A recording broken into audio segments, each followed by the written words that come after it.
सर्वे भवन्तु सुखिनः सर्वे सन्तु निरामयाः सर्वे भद्राणि पश्यन्तु मा कश्चित् दुःखात् भवेत्। ओम शांति शांति शांति। मैं doctor Sushil Kumar Tirthraj Mishra, senior medical officer, retired. आज मैं आप लोग को डायबिटीज़ के बारे में, डायबिटीज़ एक ऐसी महामारी रोग होने जा रही है जो एक पूरे विश्व के लिए चैलेंज हो गया। इसको अपने कंट्रोल में लाना है। अभी आपको मालूम नहीं है, इस समय 40 से 42 करोड़ लोग इसके शिकार हो रहे हैं।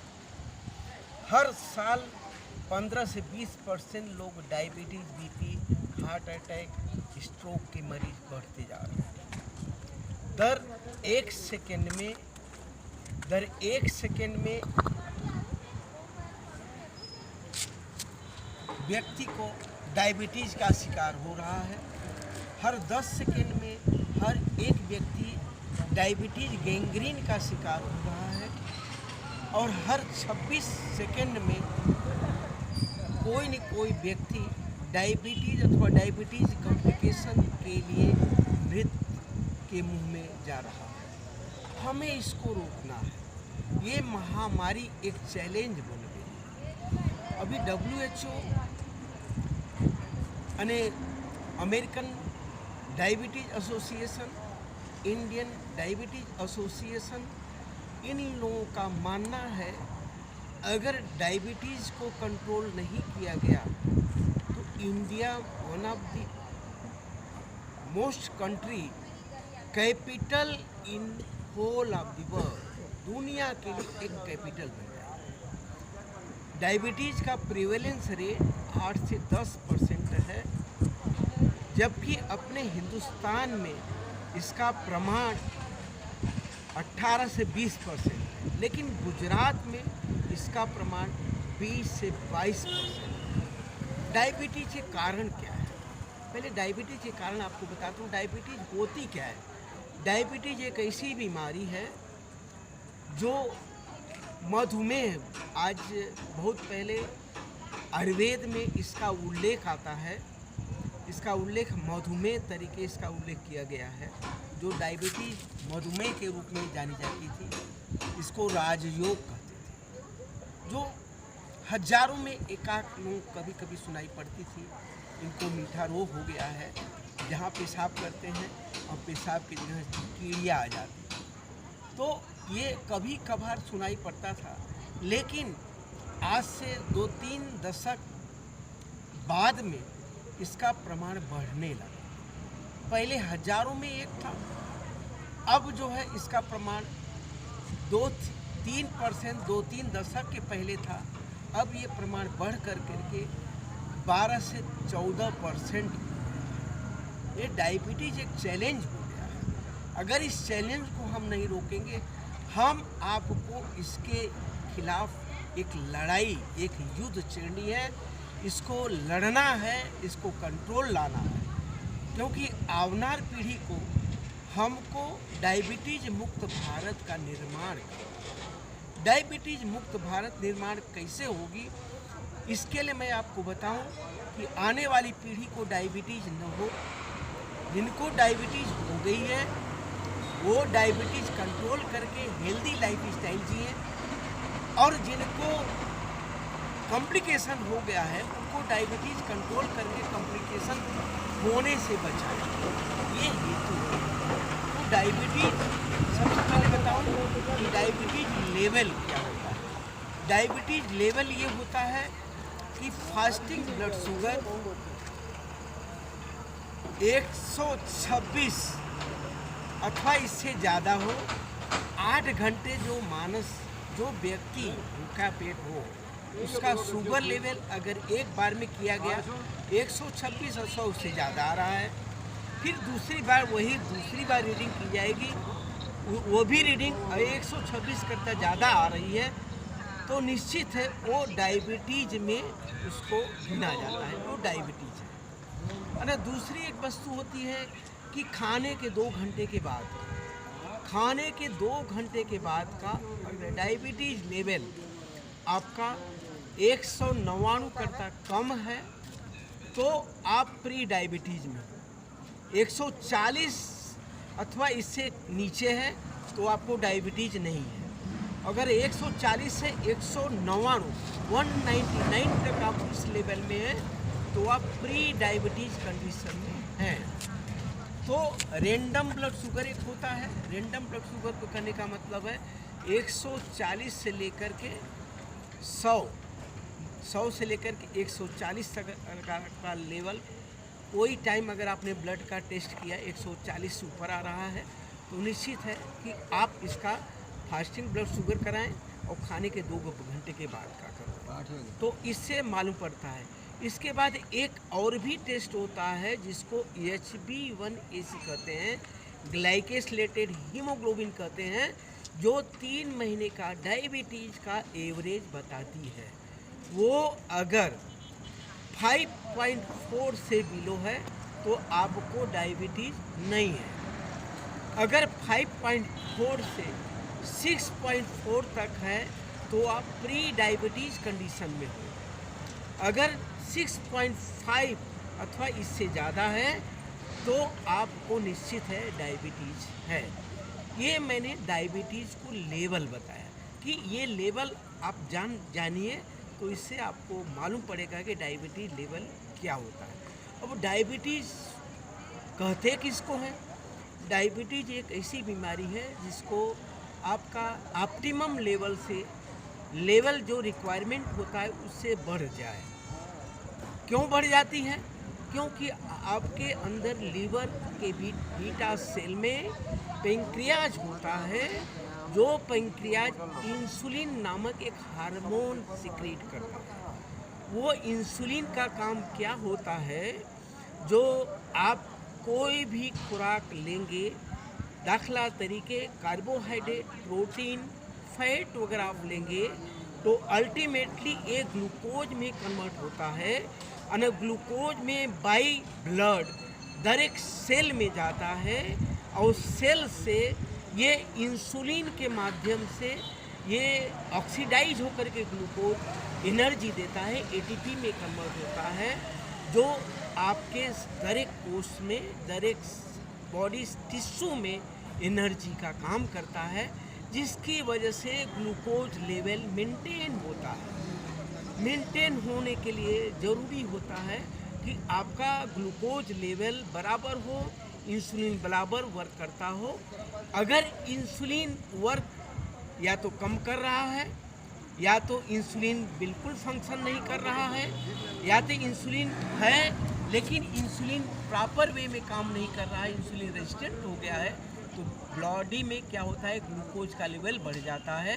ये ग्लूकोज के बढ़े हुए लेवल को हम डायबिटीज़ कहते हैं। अब डायबिटीज़ कितने प्रकार की होती है? डायबिटीज़ 3 प्रकार की होती है, जिसमें diabetes 1, diabetes 2 and diabetes 3।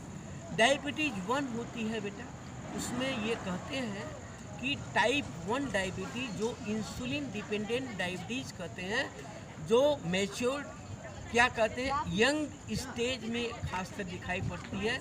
Auto immune disorder होती है। ऑटो इम्यून डिसऑर्डर होती है जो इंसुलिन जो बीटा सेल होता है उसी को डैमेज कर देती है, जिसकी वजह से इंसुलिन सिक्रीशन बंद हो जाता है। तो हम इसको पता कैसे करते हैं? टाइप 1 डायबिटीज़ को इस पता करते हैं कि भूख का बहुत लगना, और प्यास बहुत लगना, बार बार पेशाब करना, वजन कम होना। तो ये लक्षण अगर किसी को दिखाई पड़ रहे हैं, यंग स्टेज है, तो निश्चित है कि एक टाइप 1 डायबिटीज़ है, उसको आप लेवल टाइप 1 डायबिटीज़ कर सकते हैं। और दूसरी ये 0.5 to 1%, होल ऑफ डायबिटीज़ में 0.5 to 1%। और दूसरी डायबिटीज़ क्या होती है कि मैच्योरिटी ऑनसेट टाइप 2 डायबिटीज़ कहते हैं, जो मोर देन 30-35 ईयर्स के बात जो है होती है। दूसरा क्या होता है, जिनके history, family history of diabetes हो। और तीसरी बात क्या होती है, जो ओबेस हो, ओवरवेट हो, सेडेंटरी लाइफ स्टाइल हो, वर्क बिल्कुल नहीं करते हैं, अने खुराक वगैरह फास्ट फूड, जंक फूड वगैरह ज़्यादा खाते हैं, बिल्कुल वर्कलेस, एकदम बिल्कुल बैठालू जीवन है, खान पीन में कोई कंट्रोल नहीं है, अनहेल्दी लाइफ स्टाइल है, तो युवा लोगों को टाइप 2 डायबिटीज़ देखने को मिलती है। और ख़ासकर टाइप 2 डायबिटीज़ में क्या होती है, इसमें 50% लोगों में कोई भी सिम्टम नहीं दिखाई पड़ते। सिम्टम कब दिखाई पड़ते हैं, जब उनको कोई भी तरह से 5 बरस 10 बरस हो गया, वो कॉम्प्लिकेशन स्टार्ट हो जाते हैं। आँख में कोई प्रॉब्लम हो जाती है, आँख में रोशनी कम दिखाई पड़ना, कभी कभी ब्रेन स्ट्रोक हो जाना, हार्ट अटैक हो जाना, अथवा किडनी में कोई प्रॉब्लम हो जाए, अथवा कोई इन्फेक्शन लागे वो जल्दी ऊज ना आए, रिकरेंट फंगल इन्फेक्शन हो, बॉडी एक हो, थकान बहुत लगता हो, तो ये लक्षण कदाच उसमें दिखाई पड़ सकते हैं। अथवा कोई कॉम्प्लिकेशन लेकर के कोई पेशेंट एडमिट हुआ तो उसका ब्लड शुगर अगर तपास करने में आता है तो मालूम पड़ता है उसको डायबिटीज़ है। तो ये तो रही टाइप 2 डायबिटीज़ की बात। और तीसरी डायबिटीज़ है gestational diabetes. Gestational diabetes type 3 कहते हैं। वो टाइप 3 डायबिटीज गेस्टेशनल जब फर्स्ट इंट्रायूट्राइन पीरियड में 3 to 4 मंथ के बाद अनहेल्दी लाइफ स्टाइल होती है, अनहेल्दी अपनी फूड वगैरह हैबिट होती है, तो उनको ये देखा जाता है, खासकर फैमिली बैकग्राउंड में फैमिली हिस्ट्री डायबिटीज़ की होती है, तो उनमें देखा जाता है कि बच्चे का वज़न बढ़ना और पेट में कॉम्प्लिकेशन होना, यानी वज़न ज़्यादा हो जाना, उनको सीजेरियन करने की नौबत आती है, यानी ये लोगों को कॉम्प्लिकेशन होने का चांसेस ज़्यादा होता है। और बच्चे जो पैदा होते हैं वो ओवर वेट होते हैं, 3.5 से 4 kg या मोर देन 4 kg वेट होते हैं।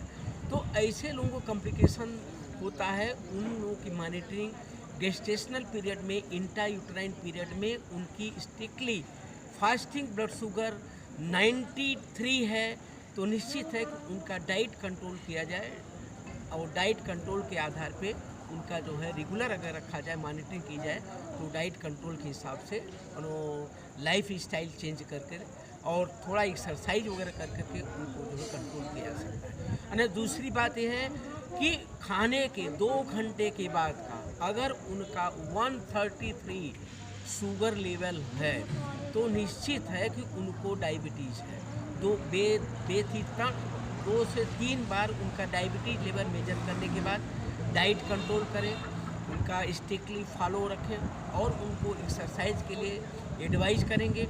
अगर ये कंट्रोल नहीं हो पाता है मोर देन दैट, तो उनको इंसुलिन पे रखा जाता है। आफ्टर डिलीवरी कभी कभी क्या होता है कि जो गेस्टेशनल डायबिटीज़ होता है, there chances of 1/3 converted into diabetes, 1/3 in normal, 1/3 in pre-diabetic condition. 33% 33% chances of that they were converted into normal condition, and 33% chances of converted into diabetes, and 33% chances of pre-diabetic condition. तो ये तो रहा, मैं आपको diabetes 1, 2, 3 के level में बताया। अब ये कंट्रोल कैसे की जाए? तो टाइप 1 डायबिटीज होता है, वो कंट्रोल करने के लिए only insulin is a choice of treatment. खाली इंसुलिन उनका जो है ब्लड शुगर कंट्रोल करने के लिए इंसुलिन प्रॉपर वे में इंसुलिन दी जाए, प्रॉपर उनकी डाइट दी जाए, एक्सरसाइज वगैरह उनका एडवाइस किया जाए। अगर वो मॉनिटरिंग करते रहेंगे तो एवरी ईयर टाइप 1 डायबिटीज़ वालों को अगर उनको मालूम पड़ गया, आइडेंटिफाई हो गई है, तो 5 से 10 वर्ष कॉम्प्लिकेशन में टाइम लगता है। लेकिन अगर उनको कंट्रोल रहेगा, डायबिटीज़ कंट्रोल रखा जाए, उनको फूड कंट्रोल रखा जाए, उनको एक्सरसाइज मॉनिटरिंग वगैरह करवाई जाए, तो निश्चित है कि 5 से 10 बरस उनको without any complication whole life में बिल्कुल हेल्दी लाइफ जी सकते हैं, विदाउट एनी कॉम्प्लिकेशन वो जी सकते हैं। इसके लिए उनको दर साल उनको आई चेकअप कराना चाहिए। उनको जो है यूरिन में एल्बुमिन का खासकर कि किडनी इन्वॉल्वमेंट है कि नहीं है। उसमें क्या होता है कि यूरिन में एल्बुमिन यूरिया कहते हैं, माइक्रो एल्बुमिन लेवल, अगर माइक्रो एल्बुमिन लेवल उसमें आ रहा है तो उनको अगर कंट्रोल करके रखा जाए तो वो क्या होता है, वो रिवर्सिबल होता है, तो किडनी फेल्योर से हम उसको बचा सकते हैं।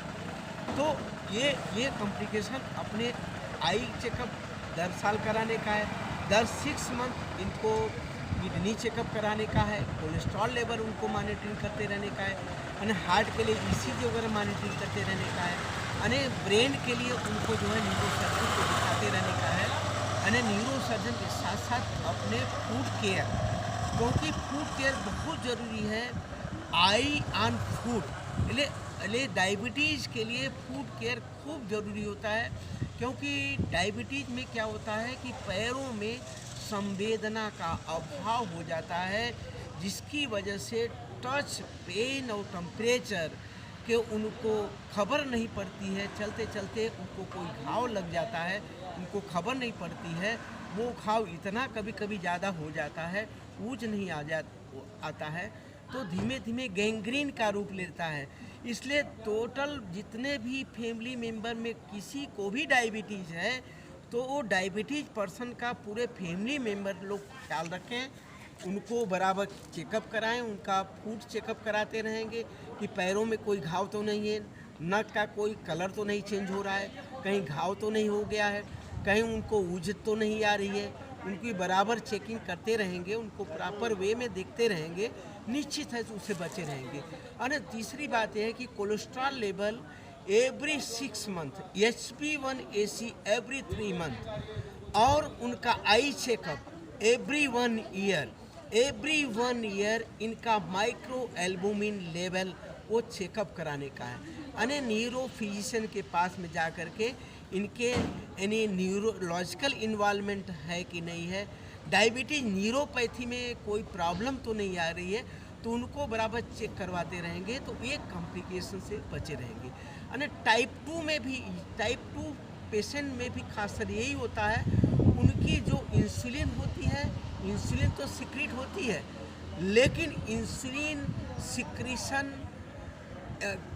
फंक्शन जो है इम्पेयर्ड हो जाते हैं, जिनको इंसुलिन रेजिस्टेंट कहते हैं। इंसुलिन रेजिस्टेंट होने के कई कारण हैं, जैसे मोटापा, शरीर में मोटापन, यानी मोटापा इतना है कि ओवरवेट, दर 3 व्यक्ति में 1 व्यक्ति ओवरवेट, दर 11 व्यक्ति में 1 व्यक्ति ओबेस। तो ओबेसिटी, मोटापा, इसका ध्यान रखेंगे। और दूसरी वस्तु क्या ध्यान रखेंगे, जिनके फैमिली हिस्ट्री में माँ बाप को किसी को डायबिटीज़ होती है, तो बच्चों में अगर एक माँ बाप को, सिंगल पेरेंट्स को है, तो 28% चांसेस होते हैं बच्चे में डायबिटीज़ होने की संभावना। अगर दोनों में है, दोनों में व्यक्तियों में, उनके पेरेंट्स में, उनके मम्मी, उनके पापा में भी डायबिटीज़ है, तो दोनों में बच्चों में 48% चांसेस होते हैं डायबिटीज़ होने के। तो ये क्या होती है, इसको कहते हैं वारसानुगत, हेरिडिटरी। ये हेरिडिटरी फैक्टर होता है। दूसरा होता है कि अनहेल्दी लाइफ स्टाइल, यानी तीसरी वस्तु होती है कि अपना क्या होता है, ओवरवेट, ओबेसिटी, यानी चौथी क्या होती है, लैक ऑफ एक्सरसाइज, यानी एल्कोहल कंजप्शन, यानी स्मोकिंग, यानी अपने एडिक्ट हो जाना, एल्कोहल का कंजप्शन ज़्यादा करना, स्ट्रेसफुल लाइफ। तो ये चीज़ होता है। अगर हम इसको कंट्रोल करेंगे, इसको कंट्रोल करके रखेंगे, निश्चित है कि इसको हम कंट्रोल करने के लिए एक फार्मूला 80 का क्या मतलब है कि फर्स्ट क्या होता है कि आपका blood pressure, diastolic blood pressure 80 mmHg, दूसरा फार्मूला है आपका फास्टिंग ब्लड शुगर AC रखें। तीसरा क्या होता है कि आपका थर्ड फार्मूला 80 है, आपका गंदा cholesterol LDL level less than AC होना चाहिए। यानी चौथा फार्मूला 80 है, आपका हार्ट रेट AC होना चाहिए। यानी पांचवा है आपका जो हार्ट अटैक में जो ब्लॉकेज है लेस देन AC होना चाहिए। और तीसरी बात है कि आपको 80 मिनट पर डे एक्सरसाइज जरूरी है, जिसमें 50 minute in morning and 30 minute in evening. तो मिला करके अगर आप इतनी 80 मिनट पर डे एक्सरसाइज करते हैं, इनफ फॉर दैट। अगर आप बिल्कुल चल नहीं सकते, हैवी एक्सरसाइज नहीं कर पाते, स्विमिंग, रनिंग, साइकिलिंग, अब आप कोई भी गेम वगैरह खेल सकते हैं आधे घंटे 45 मिनट। निश्चित है कि वो गेम आप खेलेंगे, ये करेंगे तो निश्चित है कि आप डायबिटीज़ से कंट्रोल में रहेंगे, डायबिटीज़ से बचे रहेंगे। सर्वे भवन्तु सुखिनः, सर्वे सन्तु निरामया, सर्वे भद्राणि पश्यन्तु, मा कश्चित् दुःखभाग् भवेत्। ओम शांति शांति शांति।